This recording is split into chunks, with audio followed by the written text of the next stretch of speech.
हर एक पर्सन जिसे share market में इन्वेस्टमेंट या ट्रेडिंग करते हुए ज़्यादा समय नहीं हुआ है, या ऐसे सभी लोग जो मार्केट में आने का प्लान कर रहे हैं, ऐसे सभी लोगों को मार्केट में आने से पहले कुछ बातों का ध्यान रखना चाहिए। शेयर मार्केट में इन्वेस्टमेंट या ट्रेडिंग करने से पहले हमें कुछ बातों को क्लियरली डिफ़ाइन करना, कुछ रूल्स बनाना बहुत ज़रूरी है। इससे हम अपनी कैपिटल को बड़े लॉस से बचा सकते हैं, और अगर हमने अपनी कैपिटल को बड़े लॉस से बचा लिया तो हम नॉर्मल रिटर्न्स के साथ भी इस मार्केट से अच्छी वेल्थ क्रिएट कर सकते हैं। इसे एक एग्जांपल से समझ लेते हैं। मान लीजिए आपके पास में 1 लाख रुपए की कैपिटल है और आपको इस बात की नॉलेज है कि आपको मार्केट में कैसे इन्वेस्ट करना है, कैसे ट्रेडिंग करनी है। आपने अपने लिए कुछ रूल्स बनाए हैं।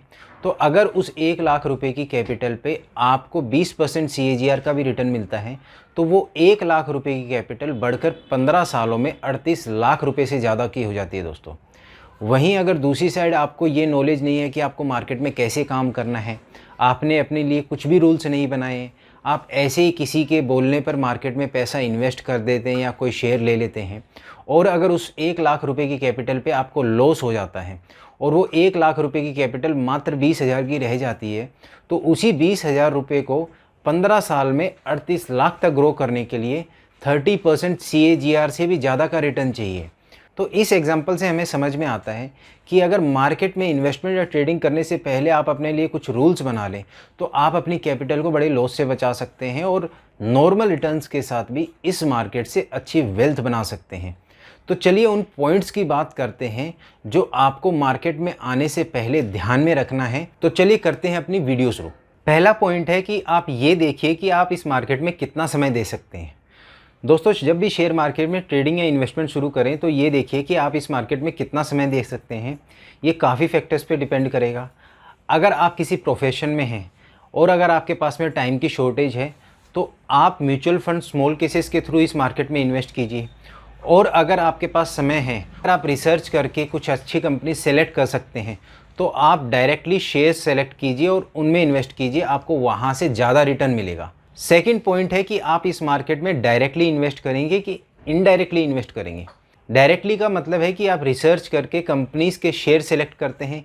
इनडायरेक्टली का मतलब है कि आप इस मार्केट में म्यूचुअल फंड स्मॉल केसेस के थ्रू इन्वेस्ट करते हैं। तो इनडायरेक्टली इन्वेस्ट करें कि डायरेक्टली इन्वेस्ट करें, ये भी काफ़ी फैक्टर्स पे डिपेंड करेगा। अगर आपको मार्केट में इंटरेस्ट है तो आप डायरेक्ट इन्वेस्ट कीजिए, खुद रिसर्च करके शेयर सेलेक्ट करिए, इससे आपका रिटर्न्स काफ़ी ज़्यादा बढ़ सकते हैं। वहीं अगर आपको कोई भी इंटरेस्ट नहीं है मार्केट में, तो आप स्मॉल केसेस, म्यूचुअल फंड या पोर्टफोलियो मैनेजर्स के थ्रू इस मार्केट में पैसा इन्वेस्ट कर सकते हैं। थर्ड पॉइंट है ट्रेडिंग या इन्वेस्टमेंट। दोस्तों, जब भी आप इस मार्केट में आएँ तो ये डिसाइड कीजिए कि आप मार्केट में ट्रेडिंग करेंगे कि इन्वेस्टमेंट करेंगे। ये काफ़ी फैक्टर्स पे डिपेंड करता है, जैसे आपकी नेचर या पर्सनैलिटी कैसी है, आपकी कैपिटल साइज़ क्या है। दोस्तों, ट्रेडिंग के लिए आपका नेचर ऐसा होना चाहिए कि आपको फास्ट डिसीजन लेने वाला होना चाहिए। तो ट्रेडिंग आपके लिए नहीं है। ट्रेडिंग में किसी स्टॉक के चेंज होते हुए ट्रेंड के साथ में आपको अपना डिसीजन चेंज करना होता है। वहीं अगर आपका नेचर ऐसा नहीं है कि आप किसी स्टॉक के चेंज होते हुए ट्रेंड के साथ में फास्टली अपना डिसीजन चेंज कर सकते हैं, तो ट्रेडिंग आपको नहीं करनी चाहिए दोस्तों। वहीं इन्वेस्टमेंट के लिए आपके नेचर में पेशेंस होना चाहिए। अगर आपने अच्छे से रिसर्च करके कोई अच्छी कंपनी सेलेक्ट कर ली है और उसे अच्छे भाव पे ख़रीद लिया है, तो आपको पेशेंसली उसे होल्ड करना होता है। वहीं अगर आपके नेचर में पेशेंस नहीं है तो आपको इन्वेस्टमेंट नहीं करनी चाहिए। तो इस तरीके से क्लैरिटी के साथ में आपको अपनी नेचर के अकॉर्डिंग काम करना चाहिए। अगर आप अपनी नेचर के अकॉर्डिंग इस मार्केट में काम करते हैं तो आपकी सक्सेस के चांसेस काफ़ी ज़्यादा बढ़ जाते हैं। दोस्तों, फोर्थ पॉइंट है एक्सपेक्टेड रिटर्न।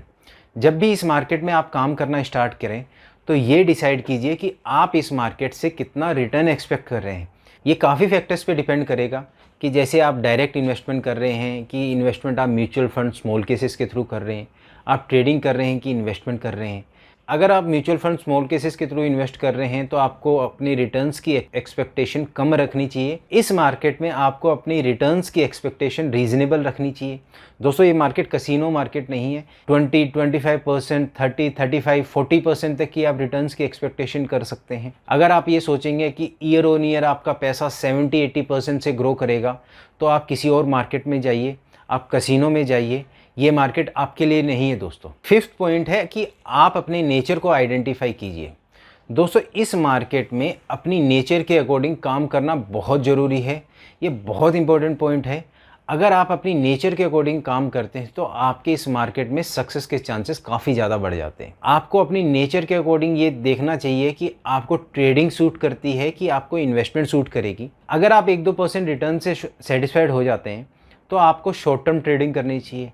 अगर आप 5-10% रिटर्न से सेटिस्फाइड हो जाते हैं तो आपको मीडियम टर्म ट्रेडिंग करनी चाहिए। और अगर आपको लगता है कि 10-15 रिटर्न से आपका कुछ नहीं होने वाला तो आपको इन्वेस्टमेंट करनी चाहिए। वहाँ पे आपको ज़्यादा रिटर्न्स मिलेंगे लंबे समय में। तो इस तरीके से आप अपनी नेचर के अकॉर्डिंग डिसीजन लीजिए। इससे आपके सक्सेस के चांसेस इस मार्केट में काफ़ी ज़्यादा बढ़ जाएंगे। दोस्तों 6th पॉइंट है कैपिटल साइज़। दोस्तों इस मार्केट में आपको अपनी कैपिटल साइज़ के हिसाब से काम करना चाहिए। अगर आपकी कैपिटल साइज़ कम है तो आप इन्वेस्टमेंट कर सकते हैं। अगर आपकी कैपिटल साइज़ कम है और आप ट्रेडिंग करने की कोशिश करेंगे तो आप अच्छे रिटर्न्स जनरेट करके भी आप क्या कमा लेंगे। तो इस तरीके से आपको क्लैरिटी के साथ में डिसीजन लेने होते हैं जब भी आप इस मार्केट में काम करना शुरू करें। दोस्तों ये पॉइंट्स जिनकी हमने वीडियो में बात करी है, ये पॉइंट्स एक दूसरे से लिंक्ड हैं। अगर आपको समझ में आ जाता है कि आपकी नेचर कैसी है तो आप ये क्लैरिटी से डिसीजन ले सकते हैं कि आपको इन्वेस्टमेंट करनी चाहिए, आपको शॉर्ट टर्म ट्रेडिंग सूट करेगी या आपको मीडियम टर्म ट्रेडिंग करनी चाहिए। अगर आपको ये समझ में आ जाता है कि आपका इस मार्केट में इंटरेस्ट है कि नहीं है तो आपको ये क्लियर हो जाता है कि आपको म्यूचुअल फंड स्मॉल केसेस के थ्रू इन्वेस्ट करना है या आपको डायरेक्टली शेयर्स रिसर्च करके उनमें इन्वेस्ट करना है। अगर आप ये क्लैरिटी से डिसाइड कर सकते हैं कि आपकी रिटर्न्स की एक्सपेक्टेशन क्या है इस मार्केट से तो आप उसके अकॉर्डिंग काम कर सकते हैं। अगर आपके रिटर्न्स की एक्सपेक्टेशन 15-20% है तो आप म्यूचुअल फंड स्मॉल केसेस के थ्रू भी इन्वेस्ट कर सकते हैं। अगर आप रिटर्न्स की एक्सपेक्टेशन 25-30% है तो आपको इन्वेस्टमेंट करनी चाहिए। अगर आपकी रिटर्न्स की एक्सपेक्टेशन 30% से ज़्यादा है तो आप ट्रेडिंग कर सकते हैं। तो इस तरीके से आपको डिसाइड करना होता है कि आपको मार्केट में कैसे काम करना है। दोस्तों ये पॉइंट्स जिनकी हमने वीडियो में बात करी है, ये पॉइंट्स लोगों को मार्केट में आने के काफ़ी साल बाद में समझ में आते हैं और उस समय तक काफ़ी लोग अपनी कैपिटल का बड़ा लॉस कर चुके होते हैं और टाइम लॉस कर चुके होते हैं। अगर आप इन पॉइंट्स को समझकर क्लैरिटी से डिसाइड कर सकते हैं कि आपको मार्केट में कैसे काम करना है तो आपकी सक्सेस के चांसेस काफ़ी ज़्यादा बढ़ जाएंगे। आप इन पॉइंट्स को समझकर क्लैरिटी से ये डिसाइड कीजिए कि आपको मार्केट में कैसे काम करना है। आई होप आपको ये वीडियो पसंद आया होगा। Bye bye and take care.